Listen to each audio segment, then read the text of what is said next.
our question.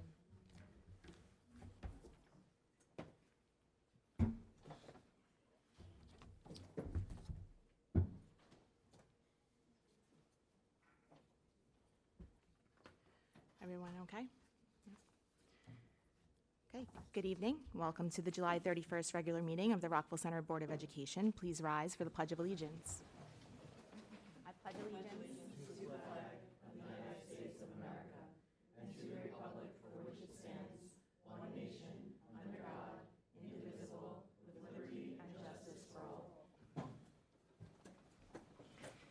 Thank you. Emergency evacuation exits are on either side in the back. All correspondence that can be posted has been posted. Are there any students here this evening? Don't see any students. Okay, turning to a public hearing for volunteer firefighters and volunteer ambulance workers. Mr. Gavin, I'll turn it over to you, please. Thank you, Madam President. I'd like our attorney, Ms. Harvey, to briefly discuss what the public hearing is about regarding volunteer firefighters. No one ever tells me they can't hear me. So currently, there is an exemption for volunteer firefighters and volunteer ambulance workers if you have been a volunteer firefighter for 5 years. The town of Hempstead has authorized the school district to provide the same exemption and reduce the number of years necessary of service to 2 years. The resolution would do that so that if you are so it would give the most benefits allowed under the law for individuals who are volunteer firefighters and volunteer ambulance workers. The district does already currently do it for 5 years, so this resolution would reduce it to give the full benefits to the community. And that concludes the explanation. So we would now open the mic for any Yep. comments Yes. specifically on that. Yes, specifically on that. Okay. Yep. So opportunity for visitors regarding the volunteer firefighter and volunteer ambulance worker exemption. That is correct. Okay, seeing none. Mr. Gavin, Superintendent's report. Thank you, Madam President. We hope that everyone's having a happy summer. One of our first items for action is a resolution regarding an appointment. Since taking the position of Assistant to the Superintendent for Human Resources, John Murphy has continued his proud legacy of service and leadership in the Rockville Center Public School System. John's leadership has led to new systems for evaluation for our employees, new supports for our employees through an employee assistance program, systemized hiring process, and support for all of our teachers, administrators, and students. We all know that John is a leader that does not shy away from difficult tasks, that provides empathetic support in times of need, and applies his razor-sharp intellect when solving problems. These skills and his impressive record of service to the community of Rockville Center make me proud to recommend John Murphy for the position of Deputy Superintendent. Excellent, thank you. May I have a motion to approve the resolution regarding the appointment of John Murphy to Deputy Superintendent? So moved. Second? Second. All in favor? Aye. On behalf of the board, Mr. Murphy, thank you for your many years of service already, and we look forward to working with you in this new capacity. Thank you very much. Congratulations, John. Mrs. Celebrity, I think you have something to do? Okay, good. Excellent, thank you. Thank you. Items for discussion? Is that your report, or do you I was have just more? going to do a brief thing on capital. Sure, go ahead. I just wanted to provide the community with some updates on the capital work that we're doing this summer. The paving at Hewitt School, the majority of that job is done. We have an area that needs to be redone because there's some ponding due to rain, so that will be happening this week. But the majority of the job is done and done right. The fence at the middle school is complete. We are awaiting the end of summer school to put in the new flags of concrete in the sidewalks. That will be done shortly after the summer school concludes.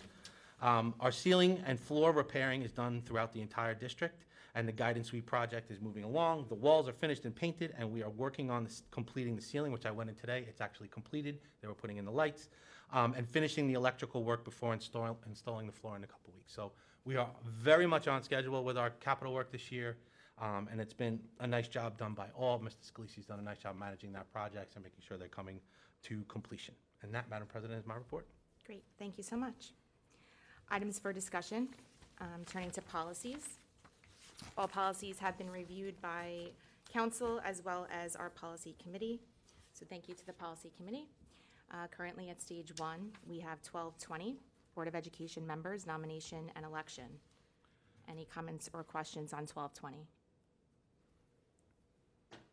The only suggestion I had for this one was, I think we should define the electioneering in this policy as well as the other one that follows. We define what that actually means in the policy that comes next, but not in this one. So I think we should put the definition there.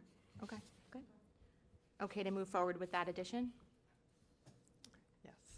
Okay, thank you. 1221, school board elections and poll watchers. Comments or questions? This was mostly cleaning up language, bringing it into an agreement with current education law Okay. and technology. Okay to move this? Yes. Okay. 1230, reporting of expenditures. Okay to move this? The law provides what has to be done. Right, this is all New York State law. Okay to move? 1260, submission of questions and propositions at annual elections and special district elections. Okay to Yep. move this? Yep. Okay. 1320, nomination and election of board officers. Yep. No changes? Yep. Just reviewed. Okay, great. 1321, duties of the president of the Board of Education. Yep, just clarification on subsection E. Okay. 1322, duties of the vice president of the Board of Education. There's no revisions No here. change, yep. Okay, okay to move this. 1330, appointments and designations by the Board of Education. Okay to move this? Okay. Yep. 1333, duties of the external independent auditor. No change. Okay. 1420, execution of policy, administrative regulations. Same, no change. Okay. 1610, annual district meeting and election budget hearing. The only changes are, April 1st, 2006 is long gone, so there's no reason to put effective that date. Okay, thank you. Okay to move this? Yep. 1620, annual reorganizational meeting. Yep. Okay. Yes. 1710, quorum. Just updating that we reviewed it, right? Yep. Okay. 1720, minutes. Yeah, this was just catching up with technology and no need to distinguish meetings held in the high school or middle school since we're able to record at both locations. Okay to move this? Okay, thank you. 1730, executive session. No change. Okay. 5633, gender-neutral single occupancy bathrooms. Yep. Okay. Okay. 7315, students' use of computerized information. Yep. 7318, students' use of district-owned computerized devices. Okay to move this? Yep. And then we have a form that goes with 7318, 7318F, computing device use form. Okay to move this as well? Yes. Thank you. Currently at stage 2, we have 1336, duties of the school attorney. Okay to move this to stage 3? Yep. 1337, duties of the school physician. Okay to move this as well? Good. 7110, attendance. Okay to move this. And 7580, education of students in temporary housing. Okay to move this to stage 3. Yes. Thank you.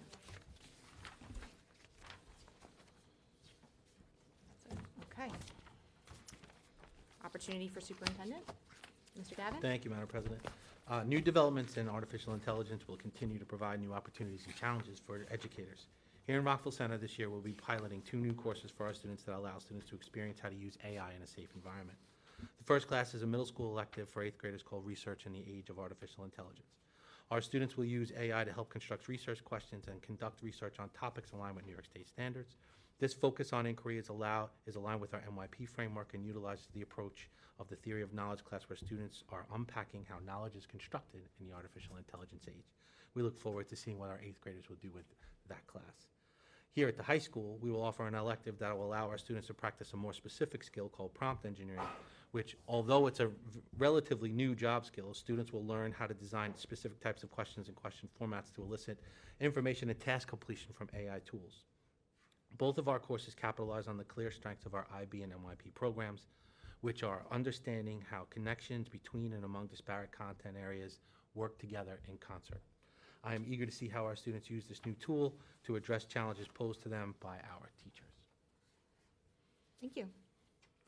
Opportunity for board members, Mrs. Messier.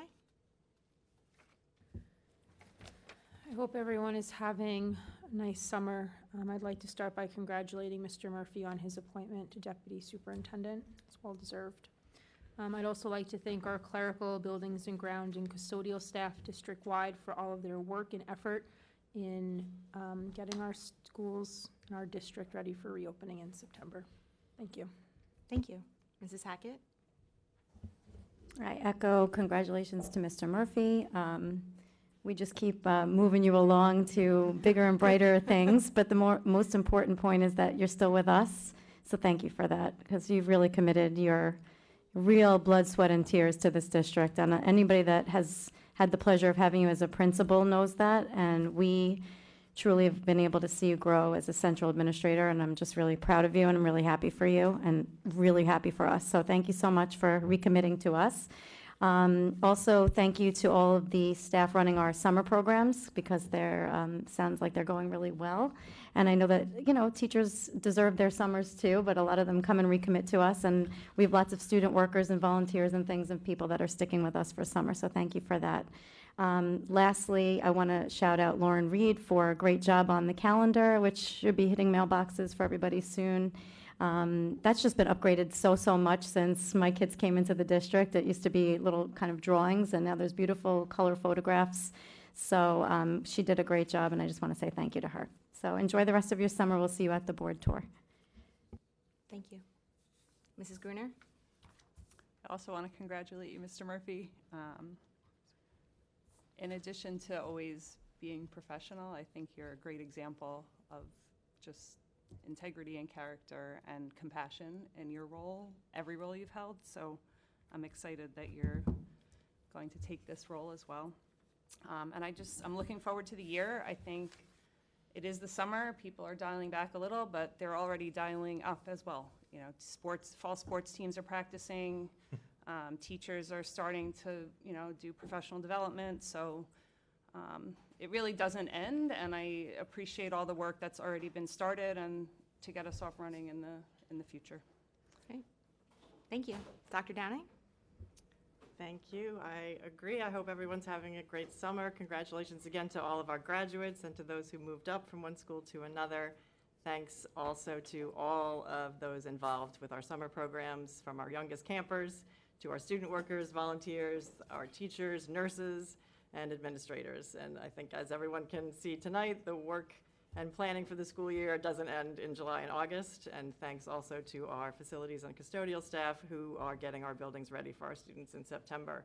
I echo congratulations to our new Deputy Superintendent, Mr. Murphy, in every position you have taken on within our district, from teacher to coordinator to principal to district administrator. It's always been clear that your priority is the students of our district, and we appreciate your steadfast commitment to their education and to their development. I attended the New York State School Boards Association Summer Law Conference last week, and that is an opportunity for school board members to learn about recent relevant court decisions, evolving state regulations, and to ensure that our policies are up to date. It's also a chance for us to meet and network with other school boards, to learn from each other and to share ideas. We're always looking for the ways that we can continue to serve our community, from facilities to educational practices to mental health, and to really be sure that our students in our district are getting the very best education. So enjoy the rest of your summer, and we'll be back in August. Great. Thank you. Thank you, Dr. Downing, for attending that conference on behalf of the board, and thank you, Mrs. Messier, for attending the NYSBA Leadership Conference up in Albany 2 weeks ago, was it? Yeah. Thank you very much for representing us up there, and congrats again to Mr. Murphy, and thank you to all of our summer workers. I agree, and I look forward to a great year ahead. Turning to opportunity for visitors, the public is reminded to address questions or remarks to the board through its president, is requested to refrain from making any direct references to students or staff members that could be considered critical of their performance or their character. Such references to individual students or staff members are inappropriate in a public forum and should instead be conducted in private conversation with the appropriate members of our staff. The public is asked to state your name and address, and please limit your time to 3 minutes.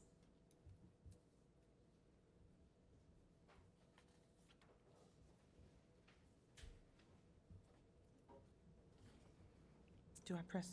Yep, you're good.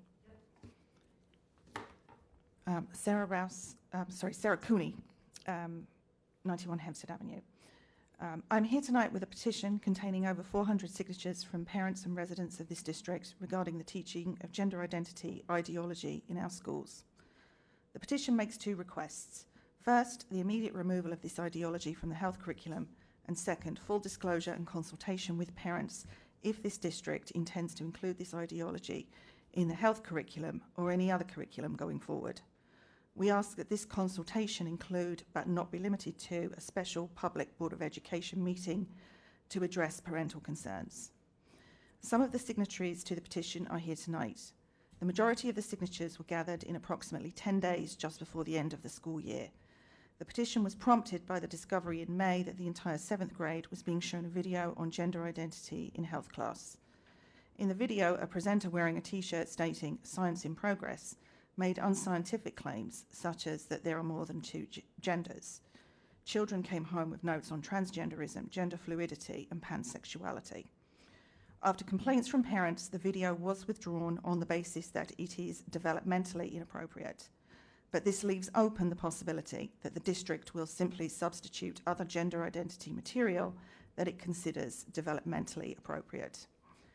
I have asked questions about whether gender identity ideology is currently included in the high school health curriculum and have received the non-answer, it's being revised. With a child going into 10th grade, I have a right to know whether the school intends to teach it. There is no New York State mandate to teach gender identity in public schools.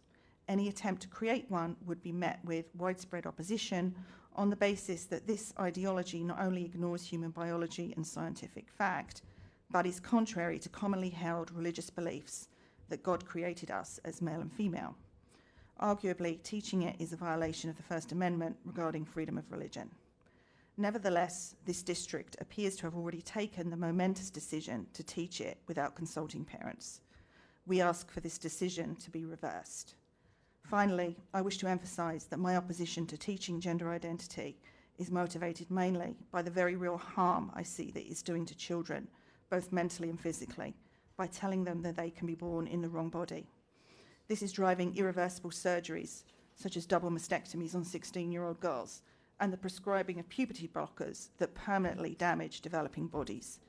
Detransitioners are real evidence of the catastrophic damage being done to children, and this is being ignored. For this reason alone, I cannot consent to this ideology being taught in my child's school.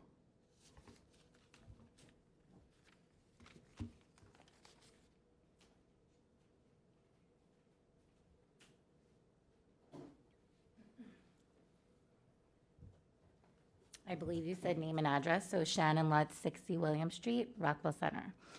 Good evening, everyone. I was going to speak from my heart tonight, but due to time constraints, felt it best to write and read what I wanted to say. Again, my name is Shannon Lutz.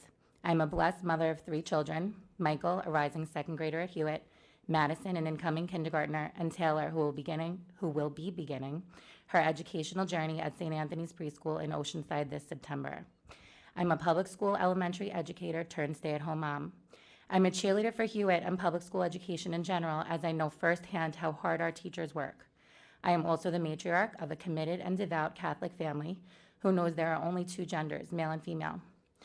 When my husband and I chose Rockville Center 7 years ago when moving out of Queens as the place where we would raise our family, we knew absolutely nothing about the town except for the reputation of Rockville Center's school district. I could not be prouder to be raising little Hewitt Hawks. That said, when social media alerted me a short while ago that children in our town's middle school were taught about gender identity ideology in school, and especially and specifically without parental consent, I immediately called my husband and said we had to move. I meant towns. He responded, okay, we'll put them at St. Agnes. At the end of the day, the teacher in me loves Hewitt, the mommy in me loves Hewitt, and more importantly, my 7-year-old son loves his school. It is my hope that my hand will not be forced in this matter. What was taught to children in the middle school and the potential of what could be taught to my babies now or in the future in the public education setting runs frightening in my mind. There is enough propaganda in the media I have to shield my children from already. They do not and should not be privy to this type of false and, quite frankly, confusing information being taught in school. School should be a safe place for children, and honestly, I would be hard-pressed to find that the majority of middle schoolers privy to these lessons felt safe during the teaching of them. It is my hope that the petition we signed puts a stop to teaching things of this nature in an educational setting and instead allows parents and families to teach their children what they see fit, when they see fit, and how they see it fit in relation to all things above reading, writing, math, and the like. Lastly, I would like you all to know that this petition was also met with silent supporters who, due to their jobs and employers, felt unable to sign, and even those who were simply afraid to put their name on it in fear of someone seeing and unfairly labeling them transphobic. How very sad the times we are living in, when people are afraid to speak up for what they believe, especially when it comes to our children, in fear of possible retaliation. May God truly help us.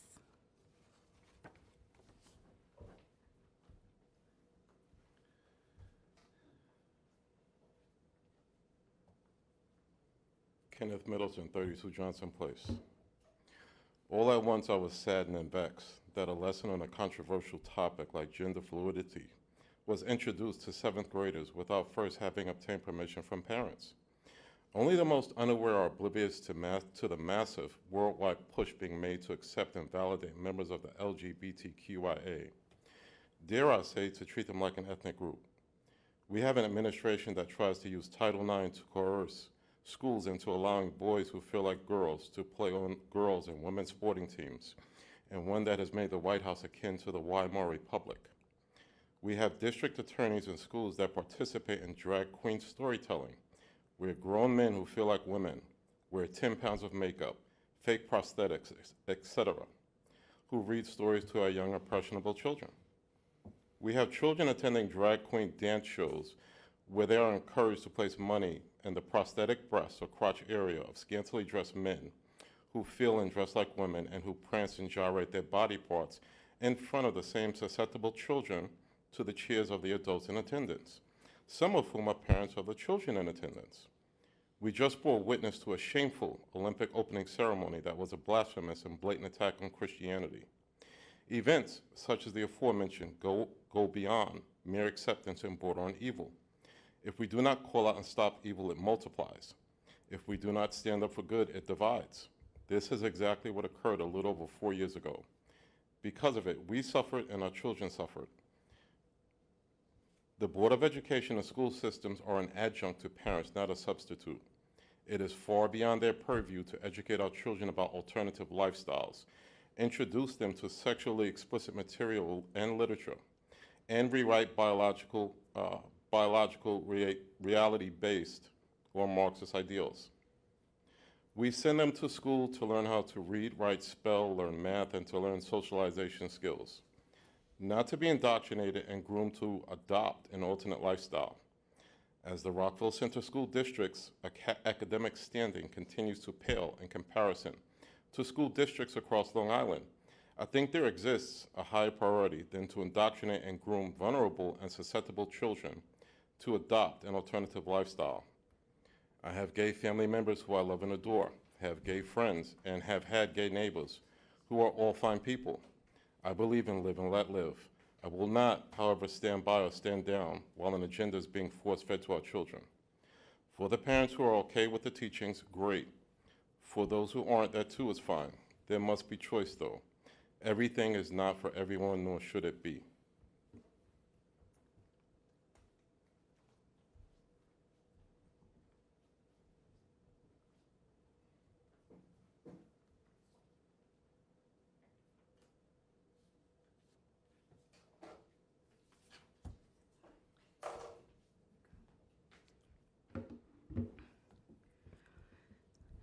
None of us that came here tonight want to have this talk or want to have to come here. But the problem is that our children are at the tail end of this, of what you decide to do with curriculum. So when parents and children lose, when schools choose to inflict gender ideology on children.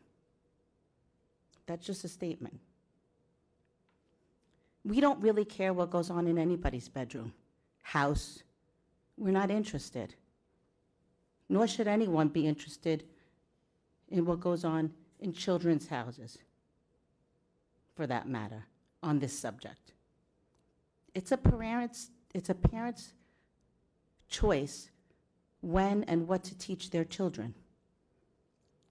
You folks are supposed to be focused on academics and the whole child, but that does not mean sexualizing children, ever. So I have a question. Why are we doing this? Why are we sexualizing children? What is the end game?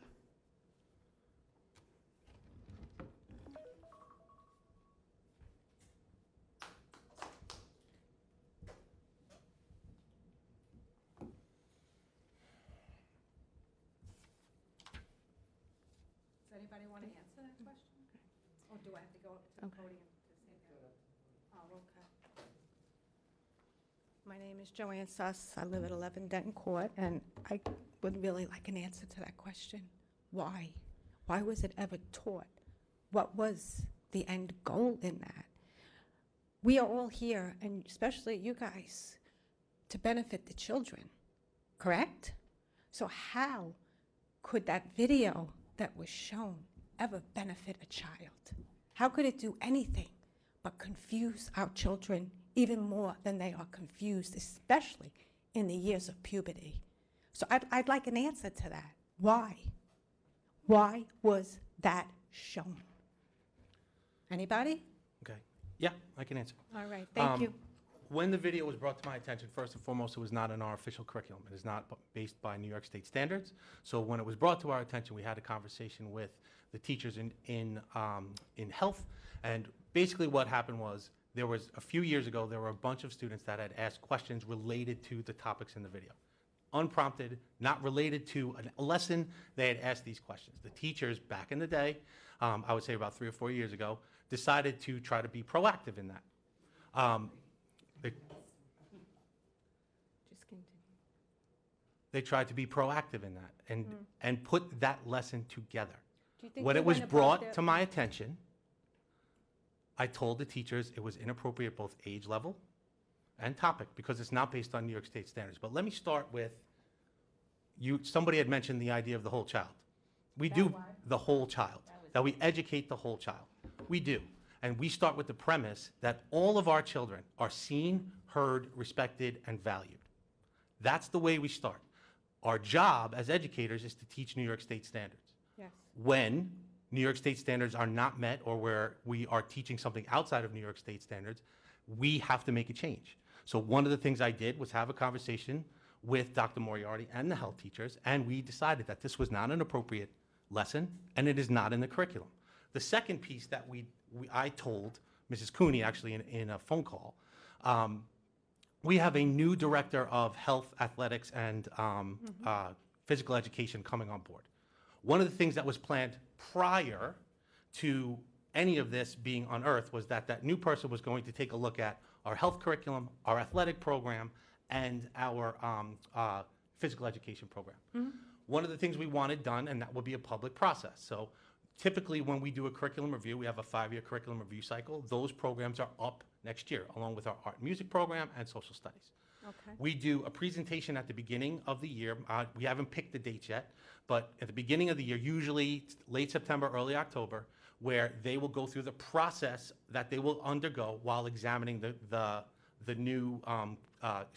while examining the programs. Then they come back, they meet with stakeholders.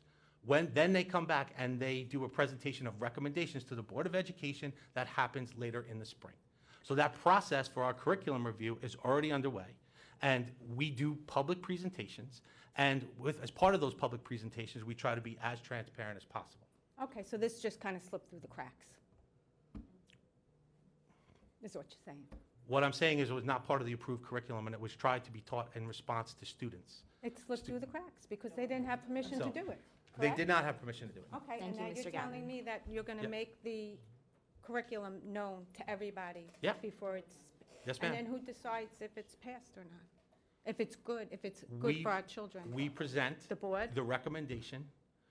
Dr. Moriarty is our key gatekeeper for curriculum, then me, and then the Board of Education. We present it to the board.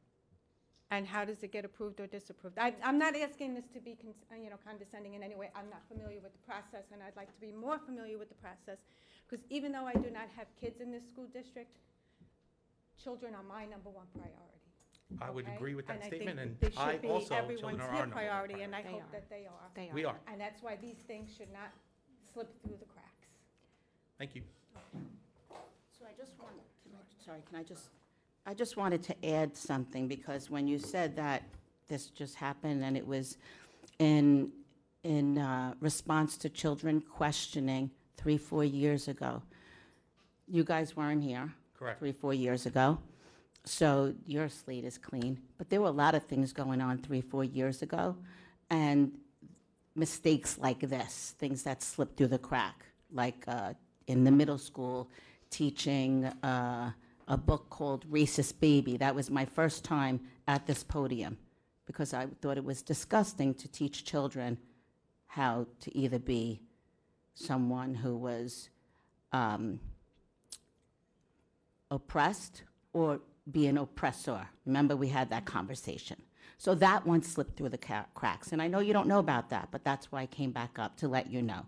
And I want to know, when these things slip through the cracks, is anybody held responsible? Is there, what happens after that? It's just don't do that again? Because there was, there's been other stuff, like when we did Women's Week we're in 2024, so I'm going to say that was 2023, right? March, and we didn't speak about any women in particular, except for Susan B. Anthony, because her birthday is March 10th. And then the last week of March, every day, there was a transgender woman who was put up there, and everyone was supposed to be amazed and think about how wonderful it was, except one of those women, you and I had this conversation, was a transgender MMA fighter who posted on Twitter that she was happy that she crushed 2 women's skulls. So, because she felt they were against trans because they didn't believe she should be fighting in a women's league. So my question is, what happens when these mistakes are made? Because they're being made, and that's just 3 we're pulling out of the air. So I know it was prior to you, but I'm letting you know that prompted my first trip to the podium and then several thereafter. So I would like to know what happens when this situation arises. Every situation is different. We don't discuss disciplinary actions in public. We don't discuss disciplinary actions in any sort of circumstance. So if any employee makes a decision that goes contrary to board policy, goes contrary to curriculum, goes contrary to laws and regulations, we handle those matters privately, as that befits the privacy of the individual involved. I'm not asking you what happened to that person per se. Did they get a smack on the head? Yeah. I'm asking, one, is there a disciplinary situation that There's that may follow that? There's always a disciplinary Okay. process. Yep. And you can't say that part, but, so there is a disciplinary process. And is there a preamble to that where you sit with the people who are looking at curriculum, and isn't somebody looking at the curriculum before it hits the ground every year? I mean, we got another superintendent. As I said, that wasn't in the curriculum. So even when we review curriculum, if the lesson was not in the official curriculum. Okay. Sorry, that's 3 minutes, sorry. Yeah. Okay. Eric Lutz, 60 William Street. My question was going to be about discipline to a teacher that just goes rogue and gives a lesson that wasn't approved. That teacher should be fired. I believe so. Because they could pick another topic, right? And no one knows about it? The superintendent had said that no personnel issues will be discussed in public. I understand.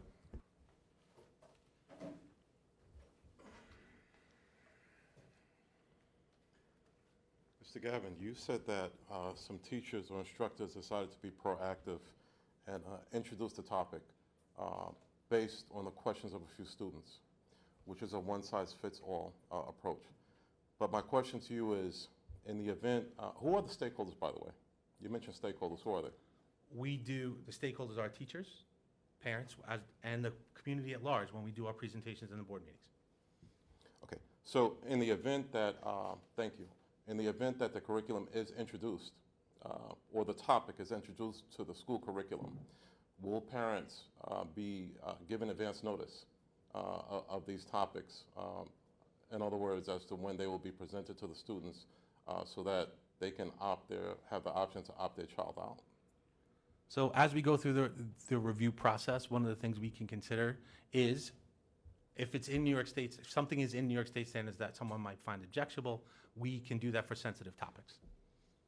Meaning like we'll send out, like we already sent it out for the maturation film. So the 5th grade maturation film, which just deals with basic human sexuality, parents are given the opportunity to have a viewing and also have the opportunity to opt out if they choose to opt out. Thank you.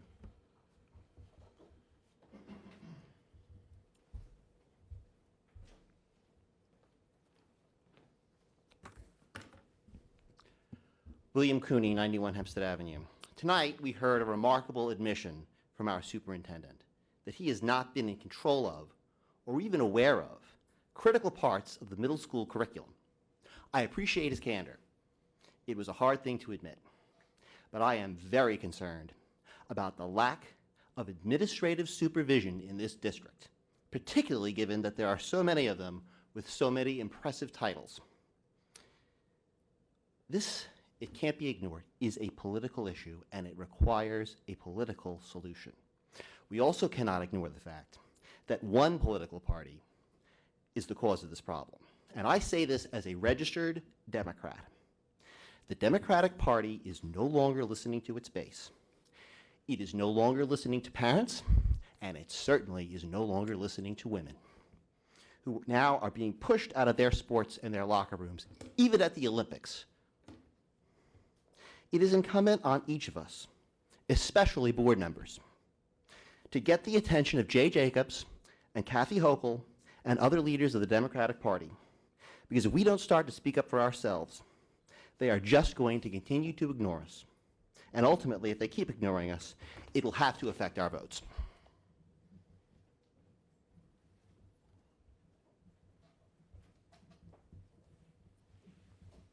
Hi, I'm Carrie Medlin, 1124 Maple Avenue, South Hempstead. I was not going to talk. I grew up in Rockville Center. My family grew up in Rockville Center. My parents grew up in Rockville Center. They have businesses in Rockville Center. My goal is to stay in Rockville Center and raise my kids here. I'm approaching middle school. My oldest is going to 6th grade. I'm nervous, just because he's getting older. I have one going into UPK, and I have one in 4th grade. I went to St. Agnes for 9 years, and because my parents couldn't afford to live in Rockville Center, and then my grandparents paid for St. Agnes, and then we moved here, and my oldest sister went to Sacred Heart, and my younger sister went to St. Mary's, and they both transferred to Southside in 11th grade, and I went to Southside in 9th grade. And I cried all summer because I wanted to go to Catholic school with my friends, and my father said, Southside's better for you because they have the IB program, and you're smart. And so I came here. Now my kids are coming into this district, and I can't afford to live here, and I'm struggling, and I did it for this reason. And I never, ever thought I would be in the position I am in politics, in school, and figuring this stuff out. I just trusted it all. It was just gonna work out. Because everybody was around me, I trusted. And in the last 5 years, my mind has been blown. And what I just did to get here right now is mind-blowing to me with my children, and how I dropped someone off on a corner, and I did this, and I did that, and I'm driving here alone going, why am I doing this? And who am I? And it's because I spent the last couple of days looking online at the new website, which, by the way, is nice. And I was trying to find the curriculum and figure out what my kid was going to learn in the middle school, because I hear all these things, and I'm trying to figure it out. And I have these beliefs, and I don't want this, and And I couldn't figure out where the curriculum was, and I found the curriculum page, and it like didn't tell me anything. And I wanted to study and read things, and they were just asking you like, what's the process? I still don't understand it, like when I should pay attention to what meeting I should show up to. So maybe that would be helpful to learn, like which ones I should be at, or make babysitter, or get out of work early, or be a parent, whatever. I don't know what they're gonna learn, and like you brought up, you actually said the 5th grade maturation. I was gonna bring that up and say like, why don't we have that for certain things, so I can decide what my kid wants to know, or what they're gonna learn. Like Mr. Greco's health classes, I remember those here. Those were like infamous, but they were innocent. Like they weren't what we're talking about. Those were like health, puberty lessons. This isn't things that are central to your parents' beliefs, and there's a fine line between when your school is your parent and when you're your parent. And I know I'm gonna run out of time because I didn't plan any of this, and I feel like there needs to be somewhere that someone like me can go and know what my son's gonna do and where I can join and get educated. And the last thing, so you're gonna tell me time's up, I think, is also, what is the cell phone policy? That's so not part of tonight's agenda, but I'd really like to know what that is, because that's a whole nother agenda of mine. And then I saw there's gonna be something coming out in August, so I'm looking forward to whatever that is. I saw some timeline that came up. So I'd really like to know the cell phone policy for both middle school and high school. Cell phone policy at middle school and high school is off and away. Okay, So that's another board meeting. They're not going to be out. You know, they're allowed to have them in their lockers or on their person, but they're not allowed to be out. One of the struggles that we have with all teenagers with these devices is most of the time, the only time you won't see them in the classrooms. Occasionally, from time to time, you'll see them in the hallways. And we have a pretty strict policy that you'll get a warning the first time, put that away.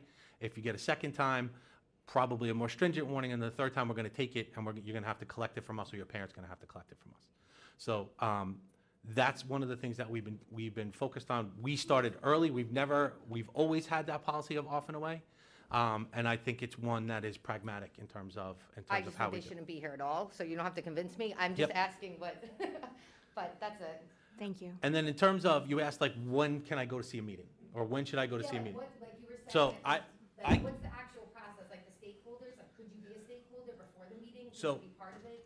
So we publish in late August all of the presentations for the rest of the year. We publish a calendar.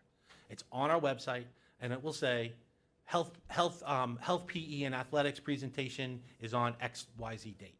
And then it will show again that health PE and athletic recommendations in May or April, or whichever the calendar kind of folds out for.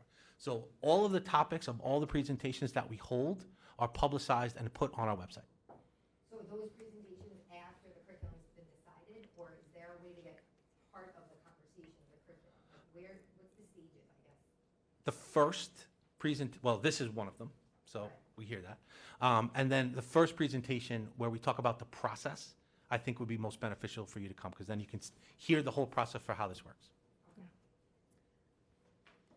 I just have one quick question for you guys.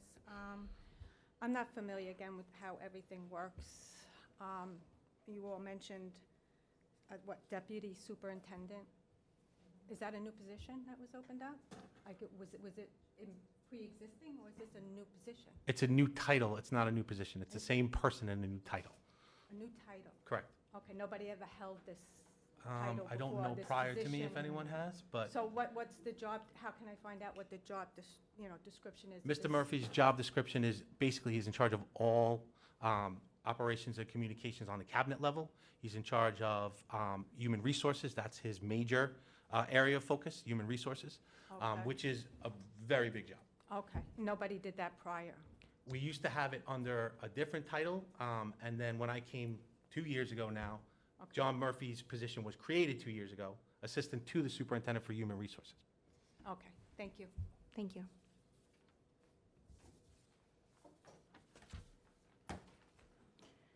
May I have a motion to approve the consent agenda items M2 through P13?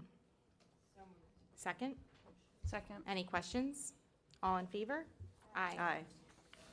May I have a motion to enter executive session to discuss the employment history of a particular person? So moved. Second? All in favor? Aye. Thank you. Thank you, everyone. The date of our next meeting is just our board tour on August 26th. Enjoy the rest of the summer.